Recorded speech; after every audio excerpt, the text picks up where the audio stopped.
El otro tipo de algoritmos de enrutamiento que vamos a ver es el de vector distancias.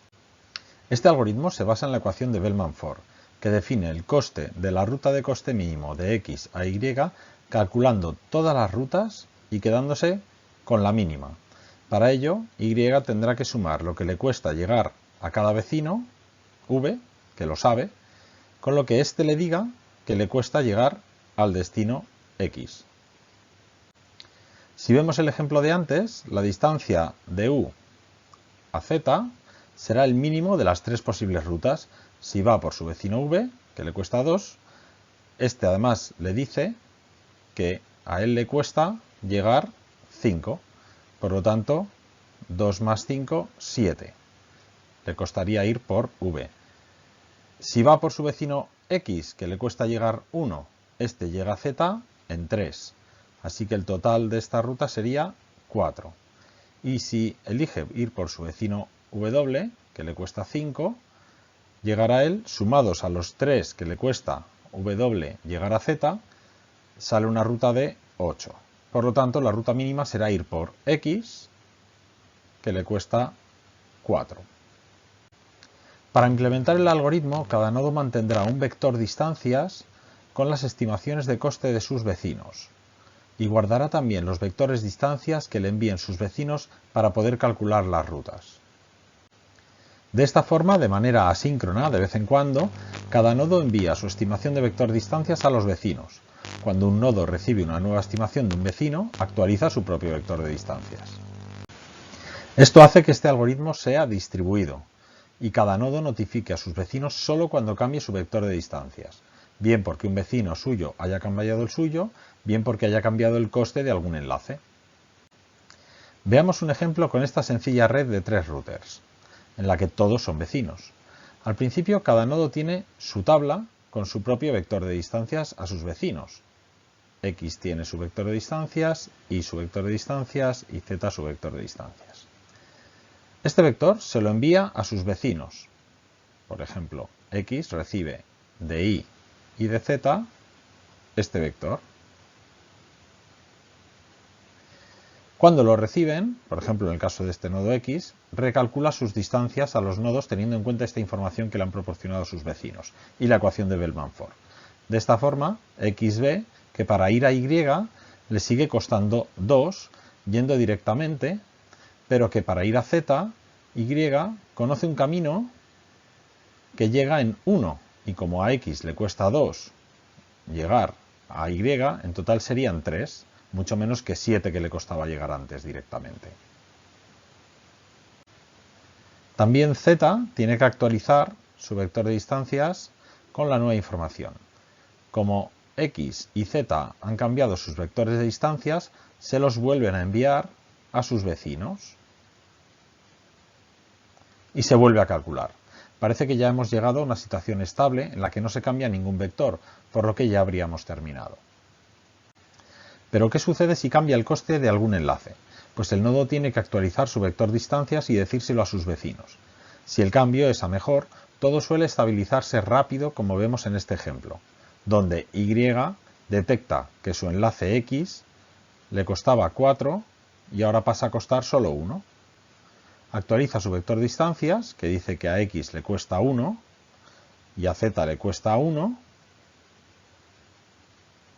y se lo envía a sus vecinos, tanto a X como a Z. Cuando Z recibe la actualización de Y, actualiza su vector distancias y ahora a Z le cuesta 2 en lugar de 5 ir a X. Y X hace lo mismo. Estos envían nuevamente sus vectores a Y, que es su vecino. Pero al no mejorar más la cosa, pues se llega a la estabilidad y el algoritmo entra en reposo. Como vemos, las buenas noticias viajan rápido. Pero ¿qué sucede si en lugar de bajar el coste de un enlace, sube, por ejemplo, de 4 a 60? Pues que tenemos un problema denominado de cuenta hasta infinito, que nos hace iterar numerosas veces hasta llegar a la estabilidad de nuevo. Esto se puede comprobar en el ejemplo, pues cuando Y detecta el cambio, calcula su nueva ruta de forma errónea, porque emplea información que tienen otros y que se ha quedado obsoleta. De esta forma, Y calculará, por ejemplo, su distancia a x con el vector distancias de z, que decía que podía llegar a x en 5 a través de y, que antes era verdad. Por lo que si z puede llegar a x en 5, y puede llegar a z en 1, pues y a x puede llegar en 6. Lo calcula así. Se crea de esta forma un bucle de enrutamiento, porque para llegar a x, y enruta por z y z enruta por y. Y esto se hace de forma errónea. El paquete va rebotando de un nodo a otro mientras se van actualizando las tablas lentamente. Lo vemos así, como y ha calculado un nuevo coste mínimo a x de 6, informa a z de este vector distancias. Y z calcula su nuevo vector distancias, que tendrá una distancia de x de 7. Porque si y le cuesta 6, que se lo acaba de decir a z, y a z le cuesta 1 llegar a y, pues 1 más 6, 7. Y así sucesivamente. Z comunica este cambio a y se vuelve a actualizar, y así va aumentando de 1 en 1 hasta llegar a 50, en el que z se va a dar cuenta de que ahora le cuesta menos llegar directamente a x, porque le cuesta 50, que por y. Y y se va a dar cuenta de que le cuesta menos llegar a x por z, que le va a costar 51, que directamente que ahora le cuesta 60. Para solucionar este problema hay una técnica que se denomina la inversa envenenada, y que consiste en que si la ruta de z a x pasa por y, z le dirá a y que su distancia a x es infinito, por lo que y no querrá enrutar a x por z. Sin embargo, la inversa envenenada no resuelve el problema de cuenta hasta el infinito si hay 3 o más nodos implicados en el bucle.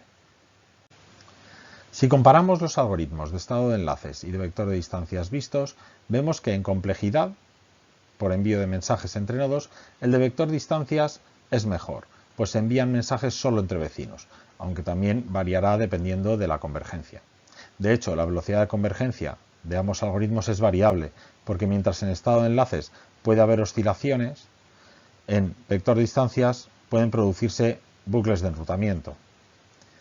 Por último, en cuanto a robustez, en el caso de que un router falle, el estado de enlaces, el error no se propaga por la red, porque se calcula cada nodo su propia tabla.